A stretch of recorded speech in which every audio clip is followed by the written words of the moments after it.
Assalamualaikum warahmatullahi wabarakatuh. Jumpa lagi dengan saya, Rian PHRS. Nah, teman-teman, pada kesempatan video kali ini saya ingin membahas video yang menarik. Kenapa? Karena teman-teman tahu channel RJ5 yang sama kita tahu, dia adalah channel yang membahas tentang misteri atau horor, baik horor pendakian maupun horor-horor di tempat-tempat yang angker atau apapun lah itu. Intinya dia adalah channel horor. Nah, menariknya pada video kali ini RJ5 membahas tentang nasab Ba'alawi. Ini yang menarik, teman-teman. Apakah kisruh nasab Ba'alawi ini cukup horor bagi RJ5 sehingga dijadikan video yang disuguhkan ke masyarakat, ke kita semua? Menarik bukan? Oke, kita saksikan video RJ5 yang berikut ini.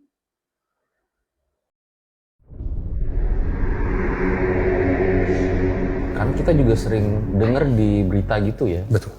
Ada tentang Habib-Habib palsu nih, seperti di berita berikutnya. Betul. Nah, ini sih. Misalnya kasus pemalsuan sertifikat keturunan Habib gitu ya. Betul. Tapi, Syekh, kita boleh nggak dalam agama meragukan nasab seseorang? Masya Allah, ini pertanyaan yang bagus sekali. Berarti kalau mengkritik Habib tuh boleh gitu? Syekh? Sangat boleh. Sangat boleh. Sangat-sangat boleh. Nah, kemarin itu juga ramai di media sosial sih, yang mengatakan bahwa ada yang mengatakan kalau proses pencatatan nasab itu nggak masuk kategori ilmiah. Kalau menurut saya sendiri seperti apa? Menurut saya sendiri, saya mau tanya balik kepada yang bilang seperti itu. Apa definisi ilmiah? Itu penting sekali. Assalamualaikum, Syekh. Waalaikumsalam warahmatullahi wabarakatuh. Makasih loh udah mau jadi narasumber di RJL nih, Syekh. Alhamdulillah, sama-sama. Saya senang sekali bisa hadir hari ini. Terima kasih, Syekh. Kita langsung aja kali ya. Bismillah. Jadi kemarin itu lagi rame banget di sosial media tentang isu nasab dan Habib di Indonesia. Sebetulnya masih ada nggak sih, Syekh, keturunan dari Nabi Muhammad SAW hari ini?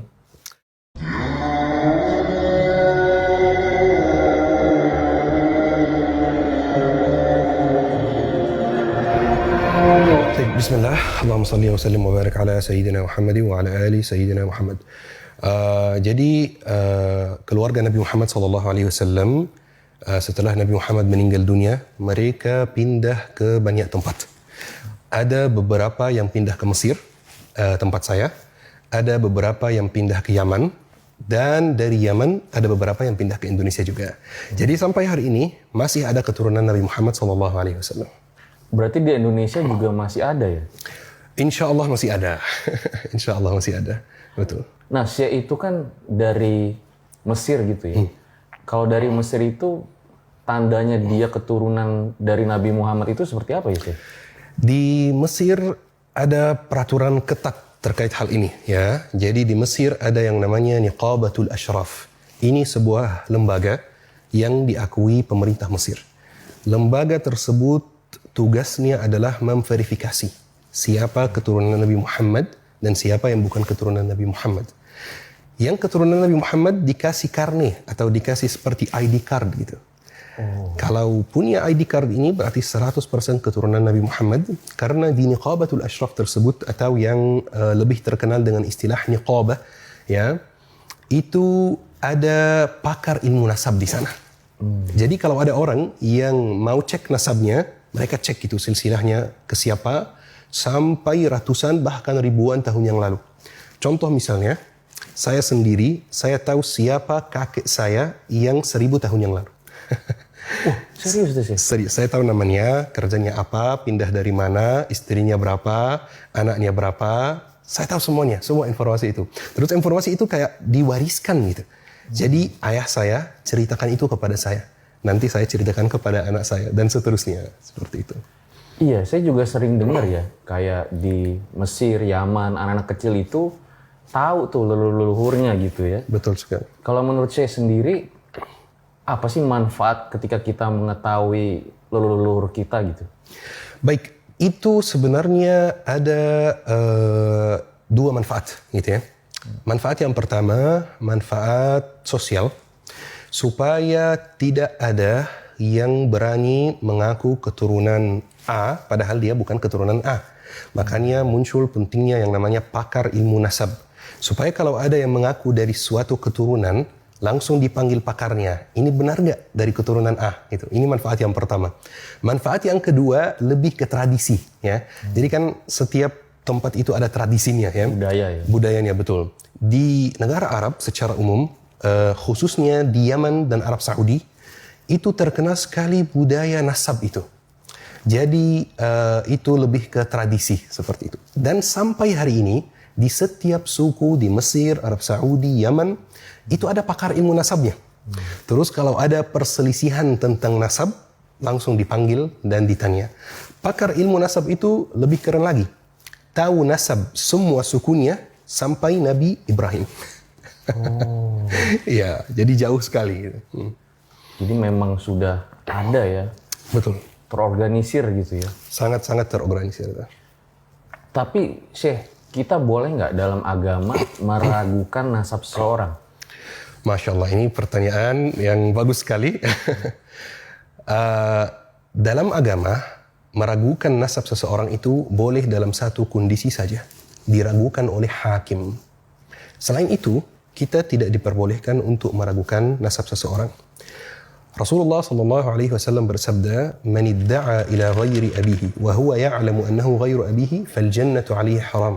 Barang siapa yang mengaku ke selain ayahnya dan dia tahu bahwa dia bukan ayahnya, ancamannya apa? Ancamannya diharamkan surga baginya. Jadi Rasulullah membuat batasan.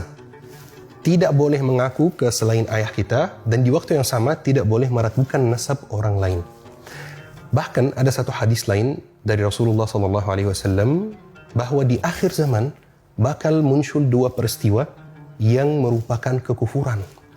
Peristiwa yang pertama, orang yang teriak-teriak depan kuburan karena sedih ada yang meninggal dunia. Itu peristiwa yang pertama. Peristiwa yang kedua, saling meragukan nasab, kata Nabi Muhammad SAW. Jadi memang Nabi Muhammad SAW sudah kasih kita kabar bahwa di akhir zaman bakal muncul peristiwa-peristiwa seperti itu, saling meragukan nasab. Berarti kita tidak boleh meragukan nasab seseorang ya?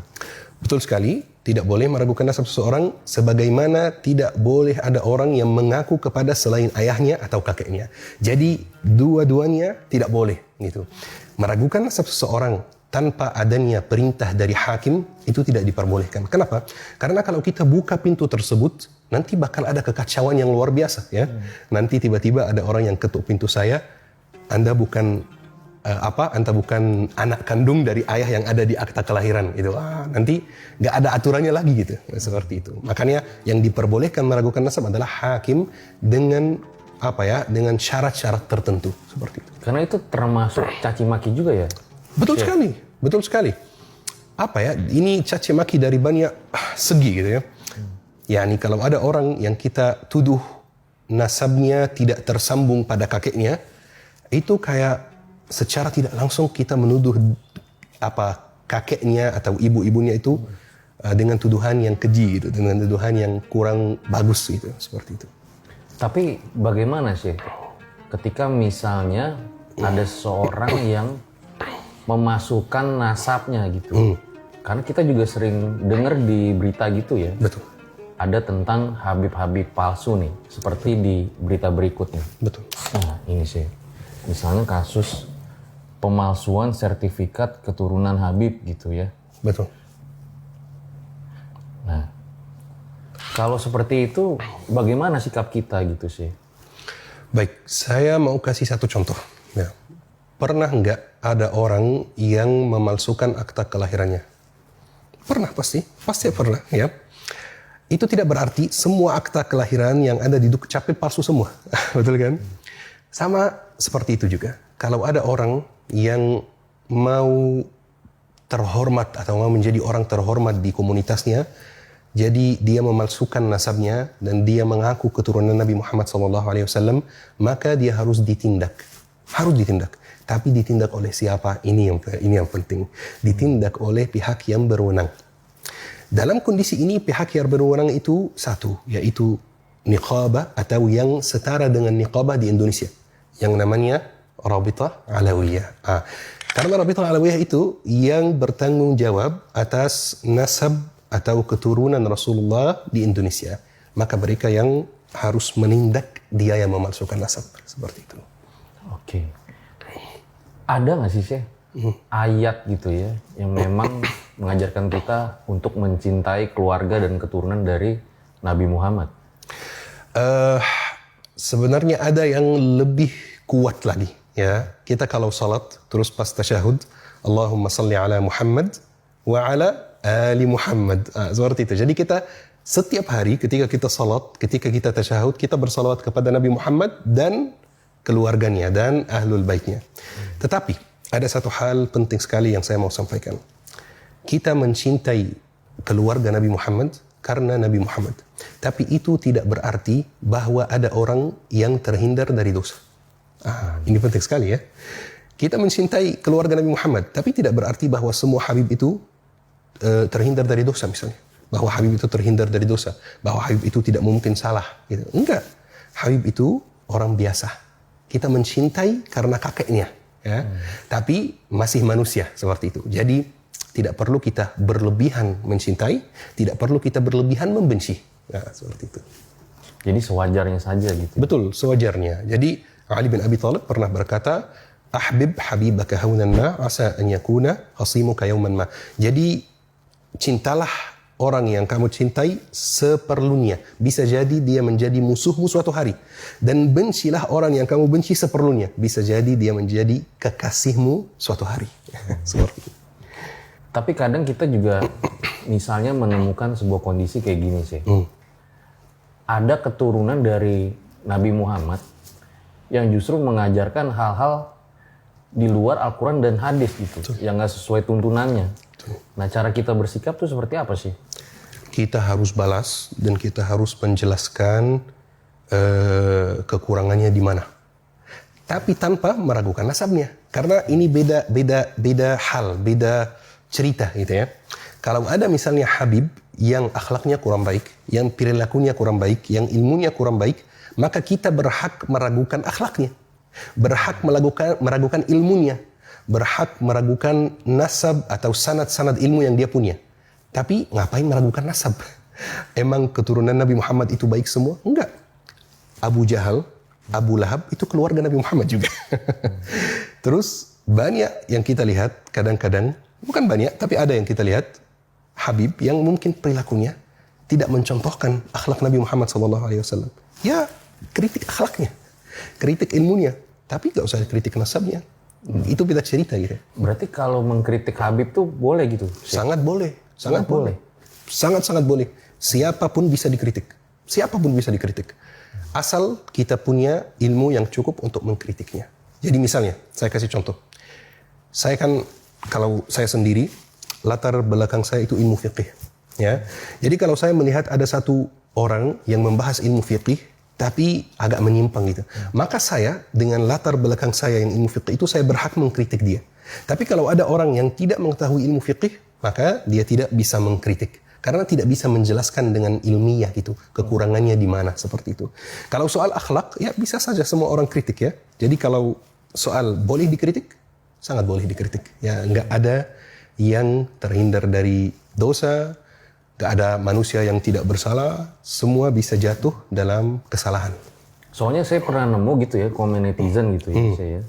Wah, nanti kalau misalnya kita mengkritik keturunan dari Nabi Muhammad, kita kena dosa gitu. Oh, enggak ada seperti itu. Itu tidak ada tuntunannya dalam agama sama sekali.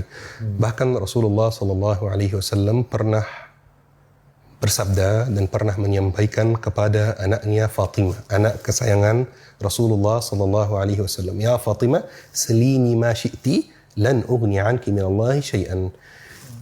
Minta apapun yang kamu mau dari saya di dunia, tapi di akhirat saya tidak bisa menyelamatkan kamu.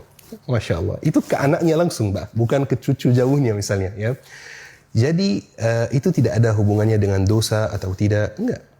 Itu orang biasa, sama-sama manusia, tapi kakeknya merupakan Rasulullah Sallallahu Alaihi Wasallam. Kalau dia salah, dikritik, tidak ada masalah. Kalau dia melakukan kesalahan dari segi hukum, dihukum, tidak ada masalah seperti itu. Ada nggak sih Syekh tugas khusus nih bagi mereka yang memang keturunan dari Nabi Muhammad SAW? Dalam agama tidak ada tugas khusus yang diberikan kepada keturunan Nabi Muhammad SAW. Jadi kesimpulannya, dalam Islam tidak ada yang namanya kasta. Dalam Islam tidak ada yang namanya ada orang lebih baik dari orang lain karena keturunannya. Itu tidak ada sama sekali dalam Islam. Rasulullah sallallahu alaihi wasallam bersabda, "La farqa li 'arabiyyin 'ala a'jamiyyin illa bittaqwa." Tidak ada perbedaan antara orang Arab dan orang non-Arab kecuali dengan takwa. Jadi tolok ukurnya itu adalah takwa. Nasab ya bisa bikin kita di dunia misalnya dihormati orang, itu bisa, kenyataannya seperti itu. Tapi di akhirat hanya takwa. Jadi sebenarnya tidak ada tugas khusus untuk keturunan Nabi Muhammad sallallahu alaihi wasallam. Kecuali kalau memang orangnya berilmu, maka tugasnya menyampaikan ilmu. Sebagaimana orang lain kalau berilmu, tugasnya menyampaikan ilmu juga. Ini mungkin agak sedikit banyak yang bertanya gitu sih ya. Sebetulnya apa sih bedanya Habib, Ustadz, Syekh, Said dan sebagainya gitu Syekh? Masya Allah. Tapi itu semuanya gelar di beberapa negara yang berbeda. Jadi beda negara, beda gelar. Kalau gelar Ustaz, artinya di Indonesia beda dengan artinya di negara Arab. Di Indonesia Ustaz itu artinya guru ngaji atau guru ilmu agama ya. Di negara Arab Ustaz itu artinya guru secara umum. Jadi bisa guru matematika dipanggil Ustaz juga di negara Arab. Guru bahasa Inggris dipanggil Ustaz juga.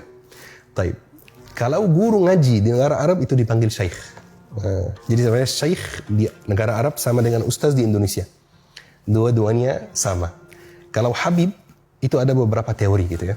Kalau Habib, teori yang pertama, Habib itu dari keturunan Nabi Muhammad dari garis Al-Husain. Nabi Muhammad kan ada cucu Al-Hasan dan Al-Husain ya. Al-Hasan lebih tua. Jadi Habib dari garis Al-Husain, Sayyid dari garis Al-Hasan. Seperti itu. Itu teori pertama ya. Teori kedua, Sayyid itu keturunan Nabi Muhammad yang tidak mengajarkan ilmu agama. Misalnya dia arsitek, dia dokter, dia apa? Praktisi, betul ya. Terus Habib, keturunan Nabi Muhammad yang mengajarkan ilmu agama. Dan masih ada banyak gelar lagi sebenarnya. Ada gelar mufti, ada gelar di Afghanistan, di Pakistan, ada gelar mullah misalnya. Ada banyak gelar lain yang juga artinya adalah ustaz, guru ilmu agama, dan sebagainya. Yes. Saya pernah dengar katanya, koreksi kalau salah ya. Di Arab itu orang tua saja bisa dipanggil syekh juga. Betul sekali, betul sekali. Jadi syekh itu tergantung konteksnya. Ya, kalau konteks kajian, konteks belajar mengajar, terus ada seseorang yang dipanggil syekh, maka pasti dia guru ilmu agama. Tapi kalau konteksnya bukan belajar mengajar, biasanya yang dipanggil syekh itu adalah orang yang udah ada ubannya. Seperti itu. Berarti saya bisa dipanggil syekh kalau tidak ada betul. uban ini. Bahkan yang lebih lucu lagi, di Mesir, di samping rumah saya ada gereja.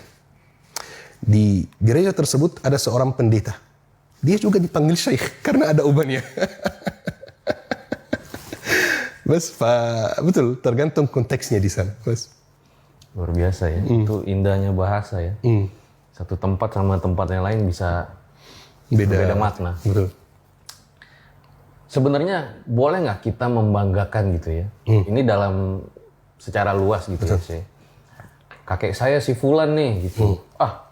Kakek saya si Fulan ini gitu. Boleh nggak sih kita membanggakan hal tersebut gitu? Wah, itu sempat terjadi di zaman Rasulullah SAW. Kemudian Rasulullah kasih respon yang luar biasa. Saya berharap semua pemirsa dengar respon Rasulullah SAW. Jadi suatu hari Rasulullah SAW masuk masjid, kemudian melihat ada dua sahabat yang saling berdebat. Debatnya agak panas, ya. Jadi yang pertama bilang, kamu nggak tahu kakek saya siapa? Ya. Terus yang kedua, emang siapa kakek kamu? Kakek saya lebih hebat. Apa respon Rasulullah SAW? Rasulullah bersabda, innaka mri'un fika jahiliyah. sesungguhnya di dirimu masih terdapat sifat jahiliyah. Sifat orang Arab sebelum Islam. Orang Arab sebelum Islam memang suka membanggakan nasab. Ya, Rasulullah datang untuk menghapus tradisi buruk ini, saling membanggakan nasab. Enggak. Tapi di waktu yang sama itu tidak berarti menutupi nasab, ya, seperti itu. Jadi ya kalau ada yang keturunan Nabi Muhammad, sudah selesai keturunan Nabi Muhammad. Ada yang keturunan orang lain, selesai keturunan orang lain, tanpa menutupi nasab dan tanpa membanggakannya juga, seperti itu. Jadi dalam Islam tidak boleh sama sekali membanggakan nasab karena tidak ada nilainya di akhirat. Itu. Ya, ini kita balik lagi nih sih ya ke keturunan dari Nabi Muhammad. Apakah nanti Imam Mahdi itu memiliki garis keturunan dari Nabi Muhammad SAW? Betul sekali. Ini ada hadisnya. Rasulullah SAW pernah menyampaikan hadisnya bahwa Imam Mahdi akan keluar dari garis keturunan Nabi Muhammad SAW dan kemungkinan besar dari garis keturunan Al-Hasan. Bahkan Ali bin Abi Thalib pernah pegang kepala Al-Hasan, anaknya, kemudian mengatakan, "Inna hadza ibni sayyid." Anak saya ini adalah pemimpin. Dan akan keluar dari keturunannya orang yang menyatukan umat Islam lagi. Seperti itu. Jadi memang itu ada hadis dan hadis sahih bahwa Imam Mahdi akan dari garis atau akan keluar dari garis keturunan Nabi Muhammad SAW. Jadi bisa dibilang ya mau tidak mau akan terus dijaga sampai akhir zaman nanti. Itu pasti. Keturunan Nabi Muhammad bakal ada sampai akhir zaman karena Al-Mahdi akan keluar di akhir zaman. Ya. Jadi yang pasti keturunan Nabi Muhammad bakal ada sampai zaman Al-Mahdi. Seperti itu. Dan yang bertanggung jawab menjaga keturunan Nabi Muhammad adalah lembaga-lembaga yang saya sebutkan tadi. Misalnya di Mesir, Niqabatul Ashraf itu. Mereka menjaga. Kenapa? Supaya nanti diketahui. Gimana kalau misalnya 10 tahun ke depan, 20 tahun ke depan, ada orang yang mengaku Al-Mahdi. Dicek nasabnya. Ini keturunan Nabi Muhammad. Itu salah satu fungsinya. Betul. Kalau memang dia bukan keturunan Nabi Muhammad, berarti pasti 100% dia bukan Al-Mahdi. Kalau keturunan Nabi Muhammad, boleh kita bahas lebih lanjut. Ini benar Al-Mahdi atau tidak. Seperti itu. Nah, kemarin itu juga ramai di media sosial sih, yang mengatakan bahwa ada yang mengatakan kalau proses pencatatan nasab itu gak masuk kategori ilmiah. Kalau menurut saya sendiri, seperti apa? Menurut saya sendiri, saya mau tanya balik kepada yang bilang seperti itu. Apa definisi ilmiah? Itu penting sekali. Karena definisi ilmiah itu berubah dari zaman ke zaman. Oh gitu ya? Iya, definisi ilmiah itu di zaman modern kita ini adalah segala hal yang bisa diuji di laboratorium. Segala hal yang bisa dipegang dengan tangan, baru disebut ilmiah. Tapi sebenarnya ilmiah itu lebih luas dari itu. Ada metodologi penelitiannya gitu? Betul sekali. Padahal itu belum tentu. Ini baru definisi modern yang dibuat Barat. Ya. Tapi apakah sebelum ilmu berkembang seperti sekarang, tidak semua ilmu yang sebelumnya tidak layak disebut ilmiah? Enggak, layak saja disebut ilmiah. Apalagi kalau ilmu tentang pencatatan nasab seperti itu. Itu yang enggak butuh lab, bukan fisika, bukan kimia, bukan biologi, seperti itu. Dan itu ada ahlinya yang diakui oleh negara di sana bahkan. Jadi di sana itu tidak bisa ada sembarangan orang yang bilang saya pakar ilmu nasab. Enggak boleh. Tidak diakui seperti itu. Pakar ilmu nasab itu diakui oleh negara, bahkan kadang-kadang dikasih tes, bahkan kadang-kadang pekerjaan ini diwariskan ke anak, gitu, dari anak ke anak. Jadi mereka itu pegang manuskrip gitu, pegang apa ya? Ini di Mesir ya sih? Di Mesir, betul, di Mesir, di Arab Saudi, di Yaman juga sama seperti itu. Mereka tahu catatan nasab dari zaman dahulu, bahkan sebelum Nabi Muhammad SAW. Kalau saya sendiri tahu nggak sih gimana sih proses pencatatan nasab yang di Mesir itu? Ada di Mesir satu lembaga yang dibuat oleh pemerintah khusus pencatatan nasab. Namanya Darul Wathaiq Al-Masriyah. Artinya apa ya? Darul Wathaiq itu artinya rumah catatan nasab Mesir gitu ya. Di rumah tersebut ada semua manuskrip, ada semua catatan nasab yang dari zaman dahulu sampai hari ini. Hari ini kalau ada orang Mesir yang mau tahu nasabnya, misalnya dia nggak tahu kakek ke-10-nya itu namanya siapa, dia tinggal pergi ke Darul Wathaiq Al-Masriyah, menyerahkan namanya, nama saya siapa, nama kakek saya siapa, kemudian akan dilakukan proses pencarian dan akan dikasih tahu kakekmu yang ke-10 namanya begini, punya berapa anak, punya berapa istri, seperti itu. Dan akan dikasih catatan nasabnya yang asli. Jadi catatan nasab yang memang sudah ditulis kakek-kakeknya. Saya sendiri di rumah di Mesir punya catatan nasab keluarga saya. Bahkan yang lebih menarik lagi, dulu bahasa Arab itu tidak pakai harakat. Ya, itu dulu sebelum Nabi Muhammad bahasa Arab tidak pakai harakat, tidak pakai niqat, tidak ada titik itu ya. Catatan nasab yang saya punya di rumah itu belum pakai harakat, belum pakai titik. Setua itu catatannya seperti itu. Dan ada satu lembar catatan yang hilang dari saya. Saya tanya keluarga di rumah, ada enggak gitu. Katanya enggak ada. Jadi saya telepon teman saya yang bekerja di Darul Wathaiq itu. Dia cari-cari kemudian dia fotoin. Jadi memang semuanya sudah tercatat dengan sangat jelas dan sangat detail gitu. Saya masih tertarik tentang yang ilmiah tadi sih ya. Bahwa agama Islam kan memang agama yang justru paling ilmiah gitu ya. Betul. Bahkan dulu pernah ada zaman kemasan Islam gitu ya. Ilmu pengetahuan, filsuf, itu benar-benar maju gitu ya, ilmu ekonomi gitu ya. Nah, ilmiah yang dimaksud itu seperti apa sih gitu sih? Baik, dalam istilah ilmu syar'i khususnya dan ilmu-ilmu keturunannya, istilah ilmiah itu adalah pencatatan ilmu dengan baik yang ada sanad ilmunya. Ya, seperti itu. Jadi, misalnya, saya kalau dapat ijazah sanad di satu buku ilmu syar'i, saya bisa sebutkan yang mengajarkan buku ini kepada saya siapa, gurunya siapa, gurunya lagi siapa, gurunya lagi siapa, sampai pengarangnya yang mungkin hidup 1000 tahun yang lalu. Jadi pencatatan setiap hal dengan sumber dan sanad yang jelas. Seperti hadis, seperti ilmu hadis misalnya. Ilmu hadis itu misalnya ada hadis tabassumuka fi wajhi akhika sadaqah, senyum di hadapan saudaramu itu sedekah. Bagaimana kita bisa tahu kalau benar-benar ini perkataan Rasulullah? Bagaimana caranya? Bagaimana cara mengeceknya? Itu ada ilmunya. Ada ilmu yang membahas setiap orang yang menyampaikan hadis ini, dia siapa, ayahnya siapa, tinggal di mana, orangnya jujur atau tidak, kerja apa, terus kekurangannya apa, kelebihannya apa, setiap orang. Kan Rasulullah menyampaikannya kepada orang pertama, yaitu sahabat. Terus sahabat menyampaikannya ke tabi'in. Terus tabi'in menyampaikannya ke tabi'it tabi'in, generasi berikutnya.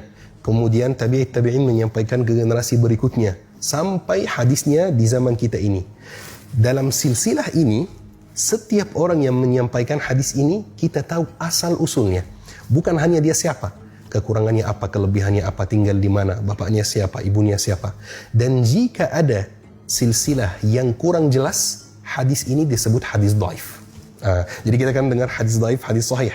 Hadis apa yang bisa bikin suatu hadis jadi dhaif? Ya itu, silsilahnya kurang jelas. Itu yang dimaksud dengan ilmiah dalam istilah ilmu syar'i. Semua hal dicatat dengan baik dan sumbernya jelas dan sanadnya jelas. Baik, jadi memang ada perbedaan definisi ilmiah di sini. Betul, betul. Tapi Syekh, kalau zaman dulu itu kan bisa dibilang orang Barat meniru umat Islam saat itu. Betul. Dengan kemajuan ekonomi, ilmu pengetahuan gitu ya. Betul. Sebenarnya apa yang terjadi pada hari ini sih kalau menurut saya tentang umat Islam? Dulu di zaman Andalusia, di Spanyol dan Portugis dan sekitarnya, itu ilmu pengetahuannya luar biasa, benar-benar luar biasa. Bahkan model pertama kamera itu atau konsep dasar kamera itu yang buat adalah ilmuwan Muslim, namanya Ibnul Haytham. Kamera tuh umat Muslim yang pertama? Kamera, tapi konsep dasarnya, belum yang baterinya belum, ya konsep dasar kamera itu. Saking ilmu pengetahuan Islam di masa Andalusia itu luar biasa, orang Eropa pergi kuliah di negara Islam. Kalau mereka balik ke negaranya dan mau terlihat keren di antara teman-temannya, mereka campur bahasanya dengan bahasa Arab. Seperti itu. Sama seperti di zaman kita ini, kadang-kadang ada yang campur bahasanya dengan bahasa lain gitu ya. Itu menunjukkan kalau dia pernah belajar bahasa seperti dulu sebaliknya ya. Tapi sayangnya kita mundur, tidak jaya lagi karena satu hal. Kita terpecah belah. Tidak lagi kita bisa menerima perbedaan. Kita sibuk mengurus perbedaan di antara umat kita, di antara satu umat, di antara satu agama, dan kita membiarkan musuh kita menghancurkan negeri-negeri kita. Itu alasannya. Jadi sibuk mengurus perbedaan, perpecahan, sampai kita ternyata mundur sekali. Dan Barat sekarang yang maju. Tapi itu tidak akan lama. Karena dunia ini ada sunnatullah. Seperti manusia. Lahir tidak bisa apa-apa, masih bayi. Kemudian pada puncaknya pas pemuda kuat, tahu semua. Kemudian pas umurnya 60-an, 70-an, itu lemah lagi. Umat Islam sekarang lagi masa lemah. Tapi insya Allah akan mulai jaya lagi insya Allah. Akan ada masanya ya. Betul. Saya juga ingin bertanya nih, mumpung ada saya di sini ya. Saya suka mendapati gitu ya. Ketika misalnya kita ingin bekerja, berbisnis gitu ya. Terus juga ingin belajar gitu. Ini dalam konteks ilmu pengetahuan ya. Betul. Ada kadang teman-teman yang bilang, ngapain sih segitunya gitu loh. Dunia itu nggak lama gitu. Ya. Udah, lebih baik ngurusin akhirat aja. Tanggapan saya itu seperti apa? Seandainya ilmuwan muslim zaman dahulu bilang seperti itu, maka Islam tidak mungkin jaya ya. Enggak, itu sebenarnya Islam memerintahkan kita untuk mengurus dunia sebagaimana harus mengurus akhirat. Bahkan Rasulullah SAW bersabda, dan ini hadis yang tidak hadis sahih, tapi kita bisa ambil hikmahnya, ambil maknanya saja. Ad-dunya mazra'atul akhirah. Dunia itu adalah persiapan untuk akhirat.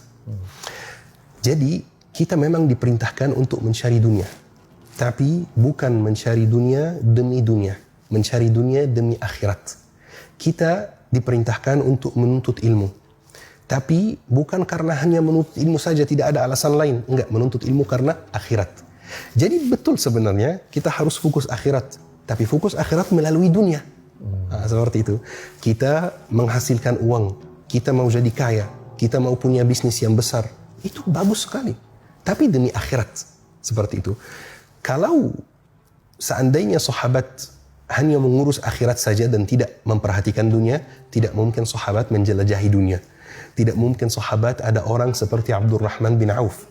Abdurrahman bin Auf itu ketika meninggal dunia, setiap orang dari istrinya, punya 4 istri, itu dapat warisan 4 kilogram emas. Berapa tuh nilai? Itu baru 1/8 hartanya. Kan istri kalau ilmu waris itu dapat 1/8 dari harta. Berarti total hartanya itu 40-an kilogram emas. Wow. Di tahun itu lagi ya? Di tahun itu, betul. Tapi Abdurrahman bin Auf itu mencari dunia atau gimana? Abdurrahman bin Auf mencari dunia demi akhirat. Bahkan Abdurrahman bin Auf punya cerita yang menarik sekali. Saya kagum dengan sosok Abdurrahman bin Auf. Abdurrahman bin Auf pernah membeli barang dari Syam. Karena Syam waktu itu adalah pusat perdagangan, ya. Terus membawa barang itu ke Madinah supaya jual ke warga Madinah. Saking banyaknya barang yang dia beli untuk dijual ulang di Madinah, sekitar ada 800 unta yang mengangkat barangnya. Saking banyak untanya, ketika unta-unta masuk Madinah, warga Madinah takut, kirain mau dijajah, ada tentara asing yang mau menjajah Madinah, seperti itu. Jadi Abdurrahman bin Auf katanya, saya merasa sedikit sombong. Maka dia memutuskan untuk sedekahkan 800 unta dan seisinya lillahi ta'ala supaya menghilangkan rasa sombong yang ada di hatinya. Dan uangnya tetap berputar, malah nambah kaya, seperti itu. Jadi buat yang mau mencari dunia, silahkan. Itu memang perintah Allah subhanahu wa ta'ala. Cari dunia demi akhirat, bukan demi dunia. Jadi fokusnya, kita fokus dunia dengan mengingat bahwa dunia itu tidak selamanya ke akhirat gitu. Betul fokusnya. sekali. Betul sekali. Tapi bukan berarti kita melupakan dunia gitu. Betul sekali. Wala tansa nasibaka minad dunya. Jangan lupa porsi dunia. Jangan lupa nasibmu dari dunia. Seperti itu. Itu perintah Rasulullah SAW. Nah, kita balik lagi nih ke Nasab dan juga Habib ya. Boleh. Oke. Kalau di Mesir, di Arab, itu keturunan dari Nabi Muhammad disebutnya Habib juga, Syekh. Di Mesir beda. Di Mesir ada malah sebutan lain, Syarif. Oh, Syarif. Bukan Habib, bukan Said, tapi Syarif, seperti itu. Kalau Habib baru Yaman.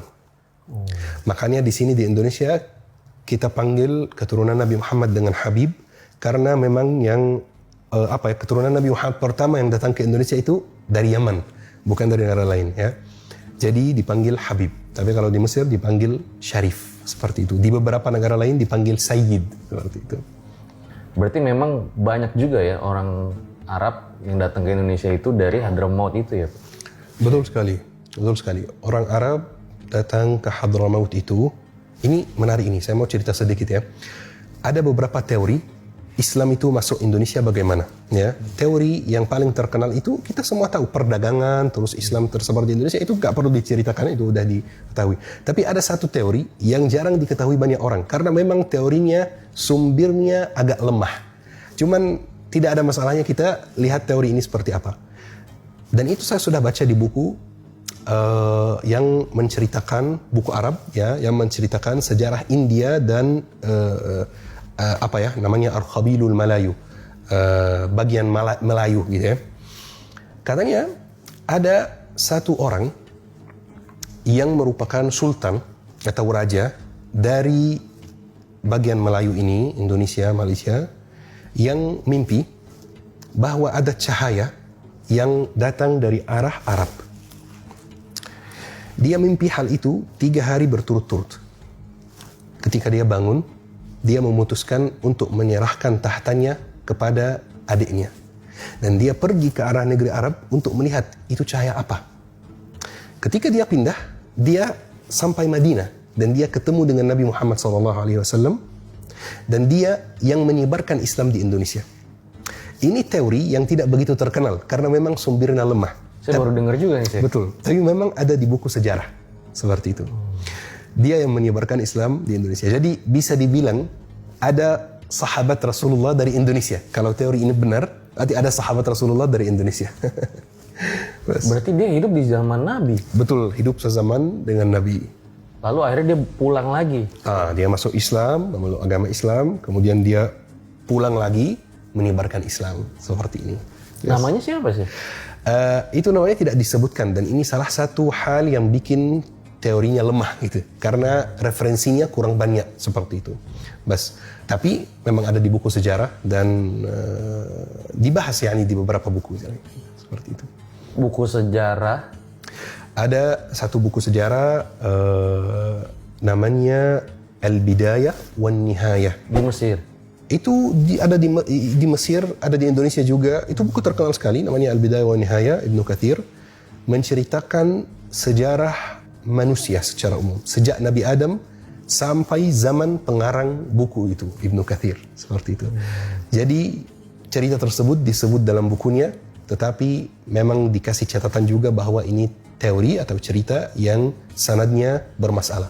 Dan ini salah satu hal yang unik sekali dalam ilmu syar'i dan dalam ilmuwan muslim, bahwa jika ada cerita atau teori apapun yang sanadnya bermasalah, langsung disebut. Sangat jujur dalam menjelaskan referensi sebuah cerita. Jadi dikasih langsung catatan bahwa cerita ini sanadnya kurang banyak, referensinya kurang banyak. Gitu. Baik, seperti itu ya.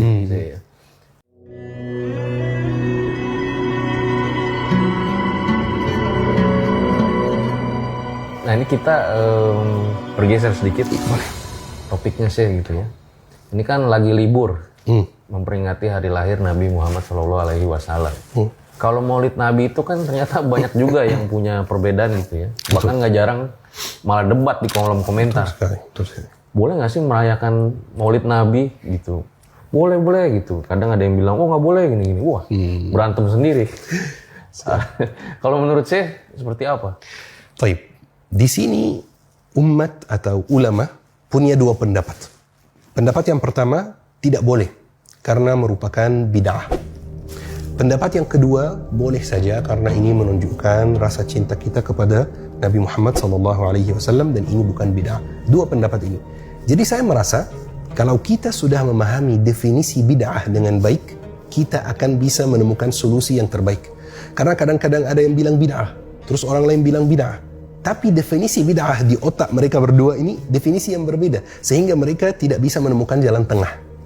Apa definisi bid'ah dalam Islam? Bid'ah dalam Islam itu punya dua arti. Kata apapun dalam bahasa Arab punya dua arti, bukan hanya bid'ah.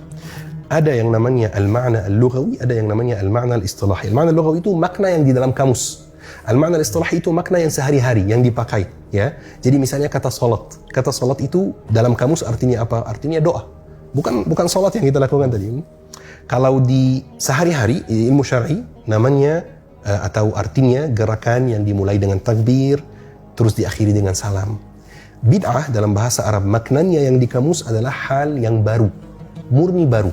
Bahkan orang Arab kalau bilang saya menemukan cara baru, mereka bilang ibtada'tu kada wa kada. Itu dalam konteks sehari-hari biasa, tidak ada kaitannya dengan ilmu syar'i. Terus makna yang kedua yang ada kaitannya dengan ilmu syar'i, artinya hal-hal yang tidak dilakukan Nabi Muhammad dan tidak bisa dikembalikan ke pokok-pokok agama. Itu artinya. Jadi, apakah Nabi Muhammad SAW tidak pernah mengingat hari kelahirannya? Sebenarnya pernah. Nabi Muhammad SAW puasa hari Kamis, hari Senin, betul kan? Ketika Nabi Muhammad ditanya, kenapa puasa hari Senin? Nabi Muhammad menjawab, "Dzaka yaumun wulidtu fi." Ini hari kelahiranku. Jadi Nabi Muhammad sebenarnya merayakan hari kelahirannya, tapi merayakan hari kelahirannya dengan puasa. Dan malah dirayakan setiap minggu, bukan setiap tahun. Seperti itu.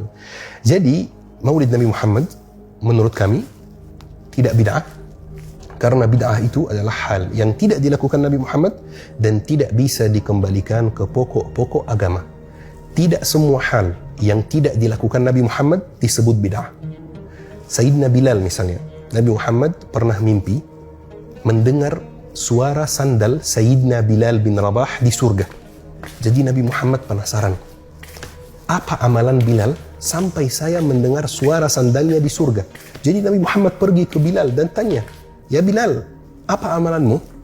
Kata Sayyidina Bilal, "Kullama ihdathtu hadathan, tawadda'tu wa shallaitu rak'atain." Setiap kali saya buang air besar, setiap kali saya buang air kecil, saya wudu dan salat 2 rakaat. Amalan ini tidak pernah diajarkan Nabi Muhammad SAW. Amalan ini tidak pernah diperintahkan Nabi Muhammad SAW. Walaupun itu Bilal lakukannya. Nabi Muhammad mendengar suara sandal Bilal di surga sebelum mengetahui amalannya, sebelum menyetujui amalannya, seperti itu. Maka definisi bid'ah itu bukan hanya setiap hal yang tidak dilakukan Rasulullah. Enggak. Bisa jadi ada satu hal yang tidak dilakukan Rasulullah dan tetap disebut amalan baik dan tidak disebut bid'ah. Maulid seperti itu juga. Amalan baik menunjukkan rasa cinta kita kepada Nabi Muhammad SAW. Tetapi beberapa ulama memang pendapatnya ini bid'ah. Jadi kita harus saling menghargai pokoknya. Ya. Jadi di sini saya menyampaikan pendapat yang saya yakini. Tapi itu tidak menutup kemungkinan bahwa ada ulama yang baik, yang ilmunya jelas, yang berpendapat lain seperti itu. Baik, jadi memang ada perbedaan gitu ya. Betul. Dan disinilah yang tadi ya, bagaimana kita menghargai perbedaan itu. Ya. Betul sekali. Bukan malah jadi untuk permusuhan seperti itu ya. Betul, betul. Kalau di Arab, kalau saya tidak salah baca berita gitu ya, akan merayakan Halloween sebentar lagi. Kalau menurut saya seperti apa? Bener nggak sih ngerayain Halloween itu? Taib. Benar apa enggak? Jawabannya benar. Ada yang merayakan Halloween di Arab. Kenapa merayakan Halloween? Itu butuh penjelasan. Tapi sebelum saya menjelaskan, saya mau menyampaikan satu hal kepada teman-teman yang menonton podcast ini. Bahwa jangan kaget jika melihat ada hal yang tidak beres di Arab. Karena patokan kita dalam beragama bukan Arab. Patokan kita dalam beragama adalah Al-Quran dan Sunnah. Mau Arab seperti apa, ya nggak peduli. Patokan kita adalah Al-Quran dan Sunnah. Bahkan ada beberapa hadis dari Rasulullah SAW yang menunjukkan bahwa di akhir zaman tidak perlu lihatin apa yang Arab lakukan. Ada satu hadis dari Rasulullah. Ada hadisnya? Ada hadisnya. Rasulullah SAW pernah bersabda, Allahumma barik lana fi syamina wa yamanina Ya Allah, berkahi negeri Syam dan negeri Yaman. Negeri Syam itu Palestina, Suriah dan lain-lain. Kemudian para sahabat bertanya, wa Najd ya Rasulullah, Najd itu Arab Saudi sekarang. Mereka ingin negeri Najd juga didoakan oleh Rasulullah. Jadi Rasulullah lanjut, Allahumma barik lana fi Syamina wa Yamanina. Ya Allah, berkahi negeri Syam dan negeri Yaman. Jadi sahabat tanya lagi, wa Najd ya Rasulullah, bagaimana dengan Najd? Jadi Rasulullah tetap mendoakan Syam dan Yaman lagi. Kemudian Rasulullah bersabda bahwa di Najd itu bakal muncul zalazil wa fitan, bakal muncul gempa bumi dan fitnah-fitnah. Wa hunaka yazharu qarnus syaitan, dan di sana akan muncul tanduk setan. Yang sekarang bagian dari Arab Saudi. Maka saran saya kepada teman-teman, patukan kita dalam beragama Al-Quran dan Sunnah. Bukan Arab Saudi, bukan Mesir, bukan Yaman, bukan negara manapun. Al-Quran dan Sunnah saja. Arab Saudi dulu merupakan negara yang sangat tertutup. Sangat-sangat tertutup. Dulu nih kapan sih? 8 tahun yang lalu, 9 tahun yang lalu, 10 tahun yang lalu. Bahkan 8 tahun yang lalu itu atau 9 tahun yang lalu, wanita di Arab Saudi tidak diperbolehkan nyetir mobil, bawa mobil. Sama sekali. Kalau ditangkap bawa mobil, itu dibawa ke polisi gitu. Terus ayahnya dipanggil gitu. Istrimu atau anakmu bawa mobil gitu. Itu melanggar aturan di sana. Terus misalnya di Arab Saudi itu dulu tidak pernah ada bioskop sama sekali. Misalnya ya. Tidak ada, pokoknya sangat tertutup. Tertutup dalam arti yang bukan positif ya. Terus ketika pemerintahan berubah di sana, maka pemerintahan yang baru punya arah yang baru. Arah yang lebih ke barat sedikit. Maka tiba-tiba terbuka. Jadi semua hal yang mereka tidak lakukan sebelumnya, mereka ingin lakukan di waktu yang sama secepat mungkin. Tiba-tiba buka bioskop, tiba-tiba merayakan Halloween, tiba-tiba merayakan Christmas, tiba-tiba buat konser-konser, tiba-tiba ya seperti itu. Tiba-tiba ada Cristiano Ronaldo. Betul sekali juga ya. Makanya mereka kan, atau pemerintah di sana arahnya ke barat sedikit.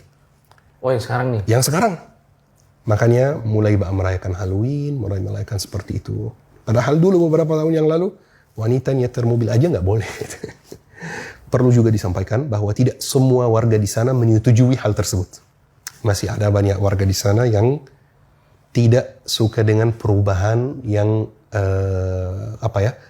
terjadi secara cepat gitu. Bas. Di Arab kan juga sudah mulai menghijau gitu ya, gurun-gurunnya gitu.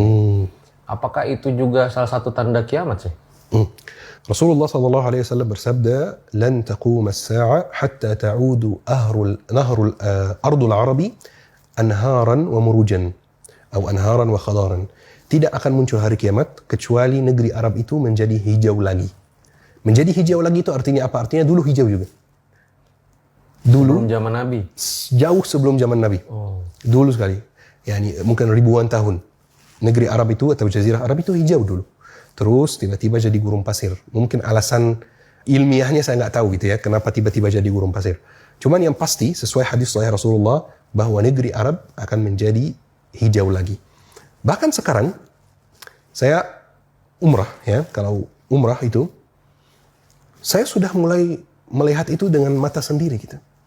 Bahwa kadang-kadang ketika saya pakai bis, pakai mobil di jalan yang dulu benar-benar kuning, benar-benar gurun hijau, gurun pasir, sekarang banyak yang mulai hijau.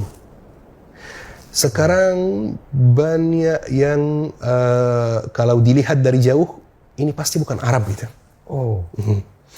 Dan ini memberi kita tanda bahwa ya kita sudah di akhir zaman. Banyak tanda gitu. Dulu saya menolak hal itu. Dulu saya bilang, oh enggak, itu biasa saja, itu alami. Tapi lama-lama, enggak, banyak tanda sekali. Banyak tanda lain yang terjadi gitu. Ini menunjukkan bahwa kita kelas sudah di akhir zaman. Kelas. Apalagi sih tadi saya bilang banyak tanda-tandanya gitu. Tanda apa lagi yang saya lihat gitu? Ada satu tanda lagi, dan itu tanda yang disampaikan oleh Ibnu Umar, anaknya Umar bin Khattab, bahwa dia mendengar Rasulullah SAW menyampaikan, ketika ada rumah-rumah dan bangunan yang melebihi tinggi gunung Akhsyabain, itu tanda hari kiamat. Sekarang kalau kita mungkin pernah umrah ya, atau ada teman-teman yang pernah umrah, itu Zam-Zam Tower itu tinggi sekali. Sudah melebihi tinggi gunung yang di sekitar Makkah seperti itu. Itu tanda hari kiamat juga. Terus satu tanda hari kiamat juga, gedung pencakar langit. Itu tanda hari kiamat. Rasulullah SAW bersabda bahwa pengembala unta yang tidak beralas kaki suatu hari akan membangun gedung yang sangat tinggi. Seperti itu. Dan itu sekarang kita lihat di Dubai misalnya, di Qatar misalnya, dan di Arab Saudi juga, di ibu kota, di Riyadh dan lain-lain. Ya, ngeri banget ya. Semoga Allah SWT melindungi kita semua ya. Amin, amin ya Di rabbal akhir alamin. zaman ini ya. Amin. Sekali lagi makasih Syekh udah Sama-sama. banyak bercerita dan memberi wawasan kita ya tentang isu-isu terkini gitu ya. Semoga yang menonton nih jadi nggak kebingungan harus bertindak seperti apa sih gitu. Harus kita akhiri guys karena Syekh besok mau langsung berangkat umroh lagi. Insyaallah. Syekh juga katanya kalau mau berangkat umroh bareng Syekh bisa ya? Lewat mana tuh Syekh? Betul. Jadi saya merupakan BA, brand ambassador, sebuah tur umrah yang namanya Naim Tour. Dan Naim Tour itu punya konsep yang sangat unik, yaitu bukan hanya memberi layanan umrah, tetapi memberi layanan spiritual yang luar biasa. Supaya kita bisa fokus ibadah, layanan premium, layanan spiritual, supaya di sana tidurnya nyaman, makannya nyaman, hotelnya dekat haram, jadi benar-benar fokus ibadah, terus dibimbing dengan kajian, sampai kita bisa balik ke tanah air lagi, itu karakter kita udah berbeda. Hati kita itu udah bersih dari penyakit-penyakit hati yang selama ini ada di hati kita.